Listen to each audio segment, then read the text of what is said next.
Madame la Présidente, Monsieur le conseiller exécutif,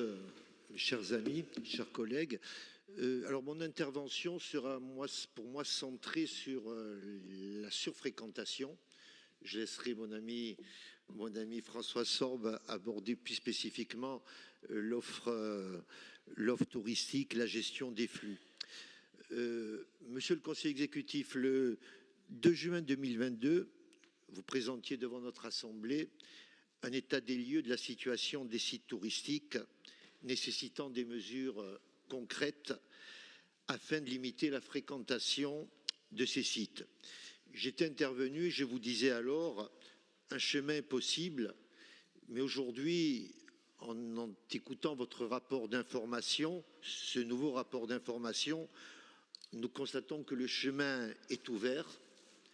et que vous dessinez une trajectoire claire, lisible, une stratégie claire en ce qui concerne cette préservation des sites.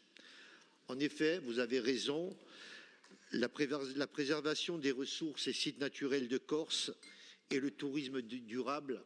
sont deux axes stratégiques majeurs, primordiaux, aussi bien de par leur caractère exceptionnel,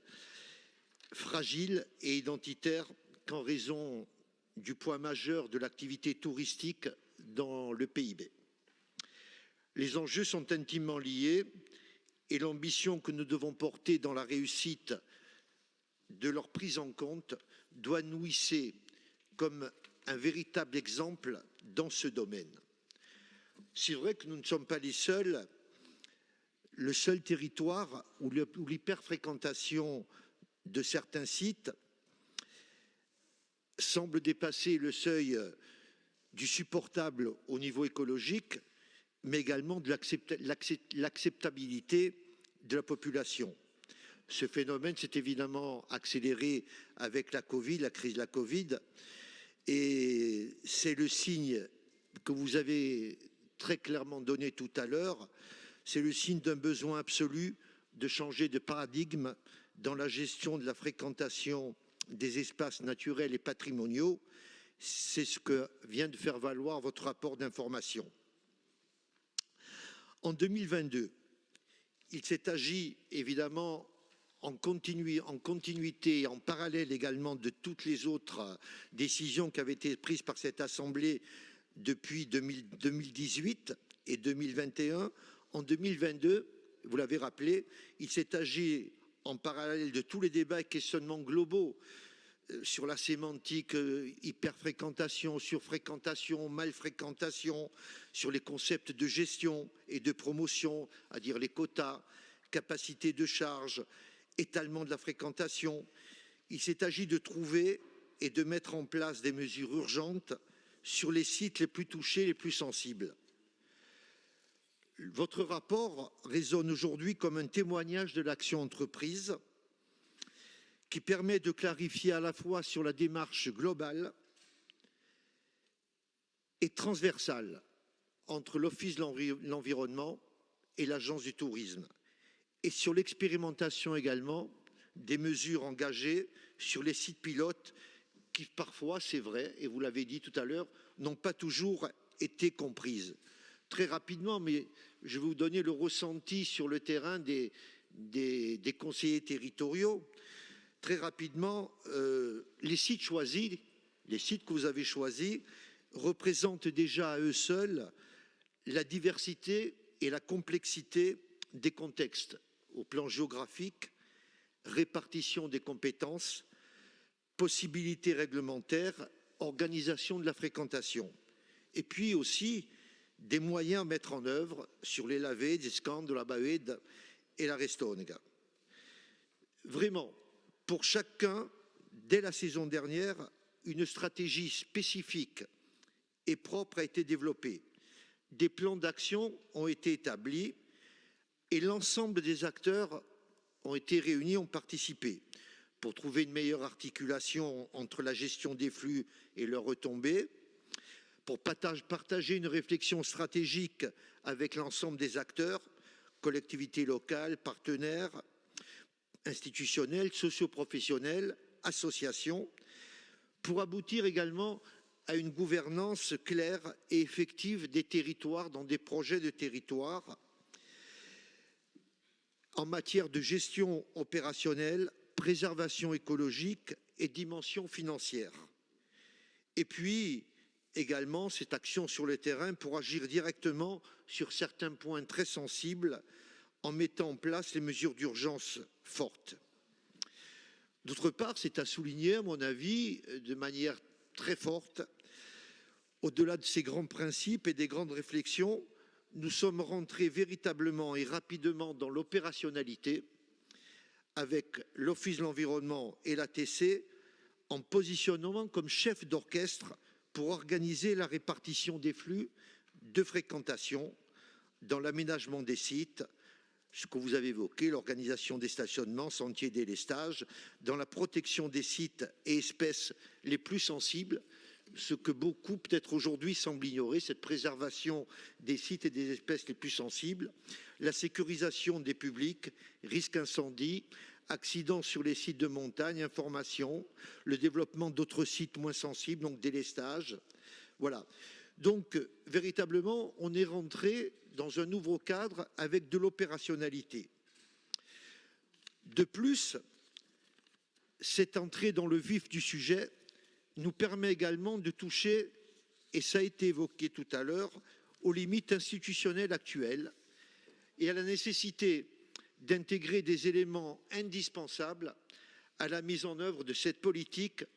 dans le cadre du processus de discussion sur l'autonomie. La gouvernance sur la gestion de ces sites fait aujourd'hui l'objet d'une compétence partagée entre la collectivité, l'État, les communes, les communautés de communes. Nous continuons de penser au sein de notre groupe qu'un transfert de compétences doit être opéré vers la collectivité de Corse avec un statut d'autonomie nous permettant de définir une stratégie cohérente en matière de gestion des flux. Nous avons la majorité territoriale, mais au-delà, nous avons également fait des propositions en droit constant par la voix du député Jean-Félix Akavive afin que le Code de l'environnement intègre une disposition spécifique à la Corse pour que, sur les mesures ciblant plusieurs communes, la compétence de régulation soit transférée au président du Conseil exécutif. Cette avancée institutionnelle permettrait le transfert de compétences de l'État dans le domaine de la fiscalité environnementale et comportementale, taxes Barnier, terrestres, écotaxe camping, amende territoriale pour le mouillage, permettrait aussi la mission générale de police environnementale à des fins de prévention contre les incendies ou de lutte contre la pollution. Pour finir, sur cette question de surfréquentation,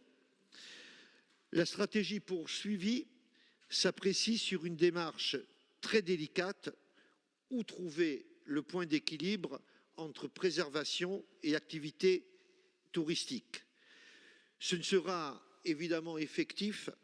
que dans la responsabilisation de chaque acteur et dans la concertation permanente de ces derniers. Nous pouvons nous réjouir, depuis dans ce nouveau contexte, dans ce nouveau cadre, de voir se construire une sorte de communauté sociale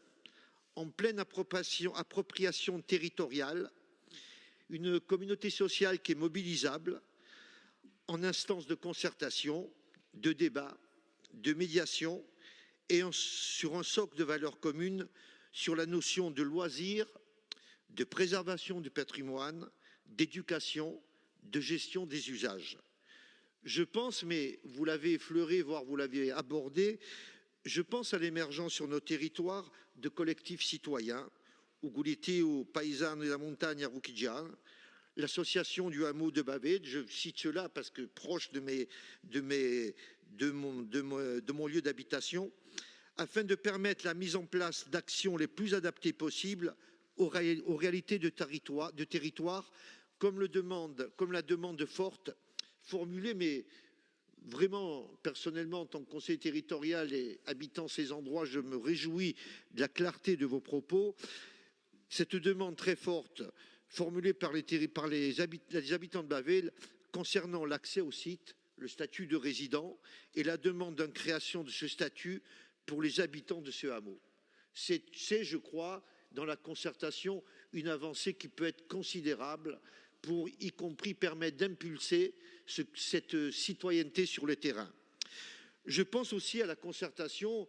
avec les socioprofessionnels. Elle était déterminante sur Scande,